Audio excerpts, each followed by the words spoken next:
Bonjour et bienvenue dans le Monter son Business Show, l'émission hebdomadaire qui va booster votre entreprise. Je suis très heureux aujourd'hui d'être à Limoges avec Hugo. Salut Hugo. Salut. Comment vas-tu? Très bien, impeccable, il fait beau. Est-ce que tu peux te présenter à nos auditeurs en 10 secondes chrono? Ouais, ok, très bien. Donc Hugo, entrepreneur limougeot qui a beaucoup voyagé. J'ai fait Lyon, j'ai fait un peu l'étranger. Et puis je pourrais me définir en disant que je suis un entrepreneur d'impact. Je recherche l'impact à travers mes entreprises. D'accord, super. Aujourd'hui on est à Limoges ce soir, là, on est en début de soirée, là il est 19h30.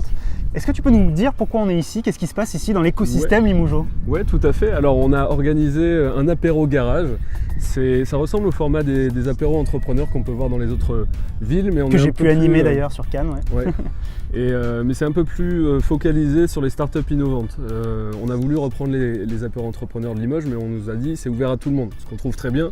Et on voulait centrer ça un peu plus sur vraiment les startups innovantes qui ont une possibilité de devenir des licornes peut-être un jour. Voilà. Les fameuses licornes, vous savez, c'est ces entreprises qui ont une valorisation supérieure aux milliards d'euros ou de dollars suivant dans quel pays elles se trouvent. On est ambitieux. Donc des très grosses entreprises qui ont pour objectif d'aller très vite et très haut, en fait, c'est ça. Tout à fait, tout à fait. Et à défaut de devenir des licornes, des ponicornes, sinon des poneys. Mais c'est déjà bien d'être une ponicorne, c'est déjà bien. Exactement. Et donc, c'est quoi exactement l'apéro garage? C'est les gens viennent boire un coup, discuter, et ensuite il y a une histoire de crash test. Tu peux nous expliquer ça? Ouais, c'est ça. Alors, les apéros garage 2067 pour être précis, il s'agit de se retrouver, de boire un coup, de manière tout à fait détendue, entre gens soit qui entreprennent, soit qui ont envie d'entreprendre, soit qui ont des potes sur place. Voilà, tout simplement. Donc l'idée c'est d'être très ouvert, pas prise de tête, pour que les petits chats de l'entrepreneuriat, ceux qui ont des idées mais sont pas sûrs de se lancer, se sentent bien à l'idée de venir. Et ensuite on a les crash tests.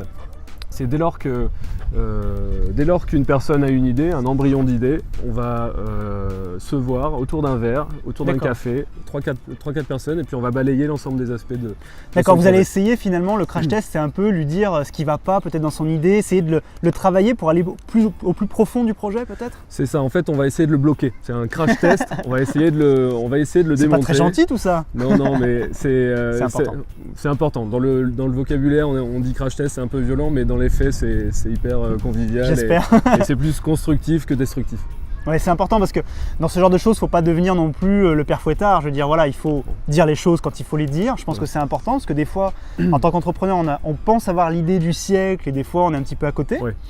Et puis, ça peut aussi tester la motivation de la personne, je pense. Oui, tout à fait. Et puis, pour rebondir sur ce que tu dis, on n'est personne pour aller dire à quelqu'un d'autre que son projet n'est pas viable. Exact. Donc, on est là que pour poser les questions de manière précise pour que la personne se pose les bonnes questions. Voilà, d'accord. Justement.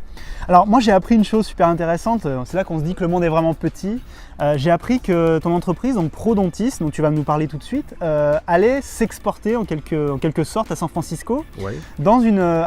Chez un accélérateur que je connais bien, puisque j'ai interviewé dans un MSB Show récent Géraldine Lemeur de Refiners, qui est un accélérateur finalement français basé à San Francisco. Ouais, c'est ça, ouais. Alors, explique-nous, qu'est-ce qui t'arrive exactement? Alors, déjà, présente Prodontis en quelques secondes. Prodontis, c'est une start-up qui développe la U-Brush, qui est un produit qui permet de se brosser les dents en quelques secondes, avec une qualité de brossage qui est inédite par rapport à ce qui existe actuellement sur le marché. Tu es en train de me dire que tu vas disrupter la brosse à dents? On va disrupter la brosse, on va la remplacer. Wow, bravo, bel objectif. Voilà. Encore que tout le monde ne pourra pas se l'offrir dans un premier temps, mais l'idée c'est ça, c'est de disrupter le marché de l'hygiène dentaire, d'aller chercher les Colgate et les Procter & Gamble. Et donc on fait ça à Limoges, mais notre marché phare, ça va être les États-Unis. Pour quelle raison? Comment tu l'expliques? C'est le plus gros marché? Il y a une raison particulière? C'est le plus gros marché. Les Américains sont ultra sensibilisés à la santé dentaire, mais aussi l'esthétique. D'accord. Et ils ont tendance à dépenser beaucoup plus facilement sur des solutions innovantes. En France, ce qui n'était pas le cas. On est plus traditionnel. Conservateur en ce qui concerne les produits en tout cas. D'accord. Et donc, qu'est-ce qui t'arrive alors chez The Refiners? C'est toi qui as fait la demande au début ou ils sont venus te chercher? Comment ça s'est passé? C'était un beau hasard. Disons qu'on était en train de faire une levée de fonds. Carlos Diaz, cofondateur de Refiners, est originaire de Limoges. Et j'ai fait l'embauche d'une personne chez Prodontis, Gisèle Caillambac, qui est comme ça. Et donc, elle a passé un message à tous ses contacts LinkedIn en disant voilà, il y a cette super start-up dans laquelle je rentre qui fait sa levée de fonds. Si vous voulez aider ou investir, contactez-moi. Et Carlos est tombé dessus du coup. Carlos nous a contactés. C'est fou. Il nous a pas dit tout de suite qu'il faisait un accélérateur. Je pense qu'il voulait voir d'abord. Oui, il voulait voir qui vous étiez. Et puis au bout de 2-3 Skype, il nous a dit bon bah écoutez, moi j'ai adoré ce que j'ai entendu.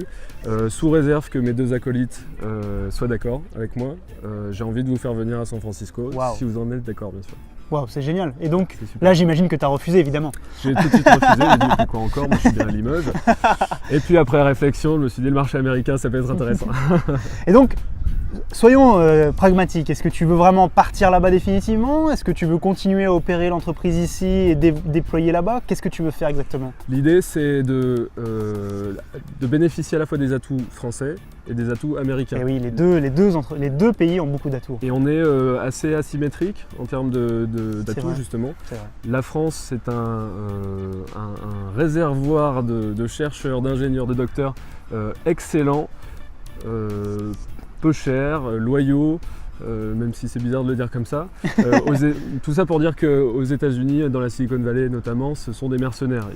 Ils vont de boîte en boîte, ils peuvent laisser en plan un projet d'un jour. On le voit, il y a beaucoup de boîtes qui ont des problèmes avec les développeurs notamment, c'est terrible. Voilà, donc nous, on veut se focaliser sur la France en ce qui concerne la R&D. Et puis sur les aspects plus business, plus marketing, partir aux États-Unis. C'est marrant parce qu'il y a de plus en plus de boîtes qui font ça. Il y a l'exemple évidemment que tout le monde connaît, c'est Criteo, qui a levé beaucoup d'argent au Nasdaq à New York.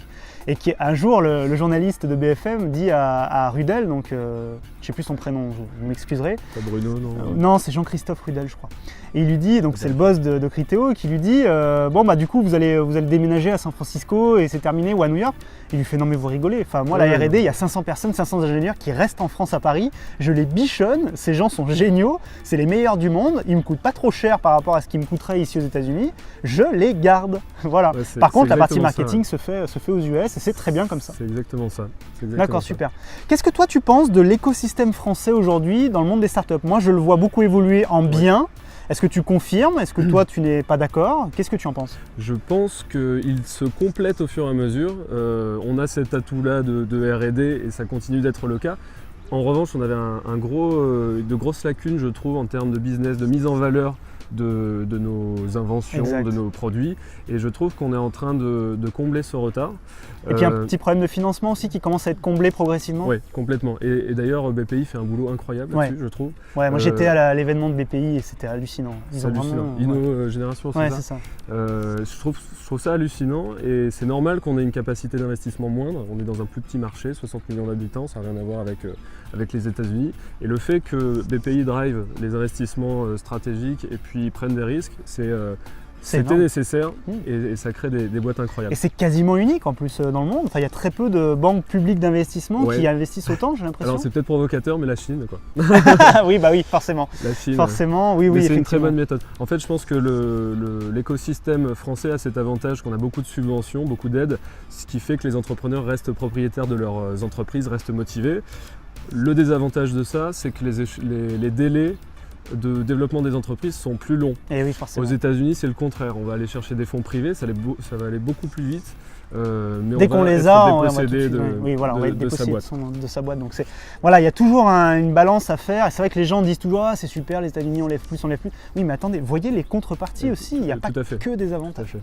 D'accord, et c'est super intéressant ce que tu dis sur la BPI, tout ça. Je trouve que ce qu'on est en train de créer en France, c'est très intéressant, c'est ce mix entre public et privé. Ouais. Et c'est là qu'on est bon.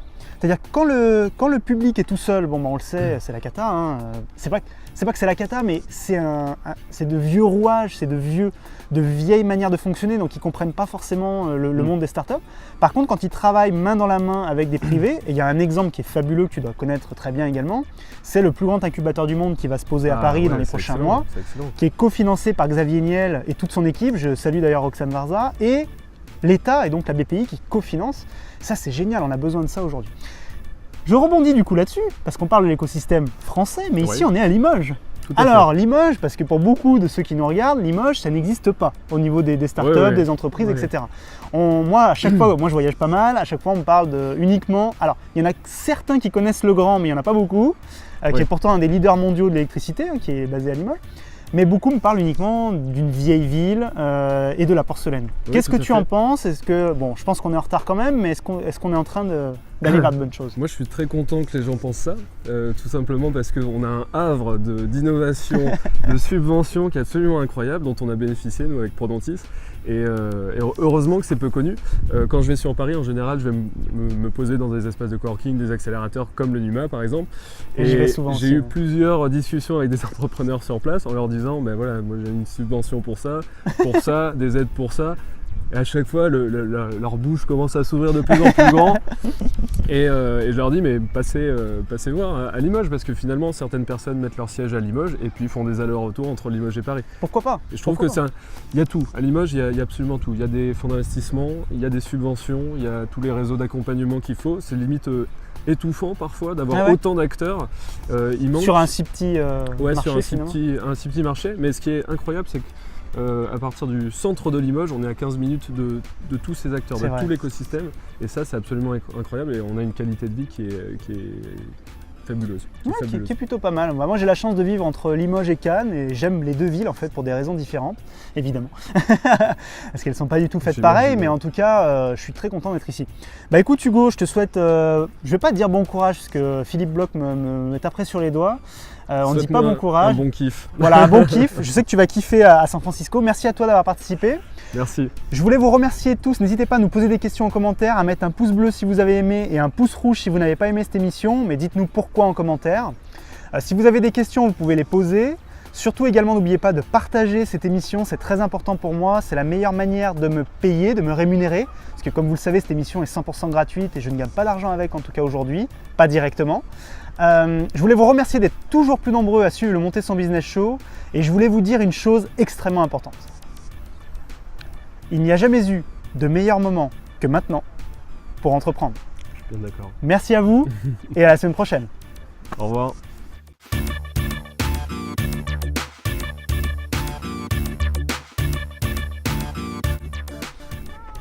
Là ça tourne.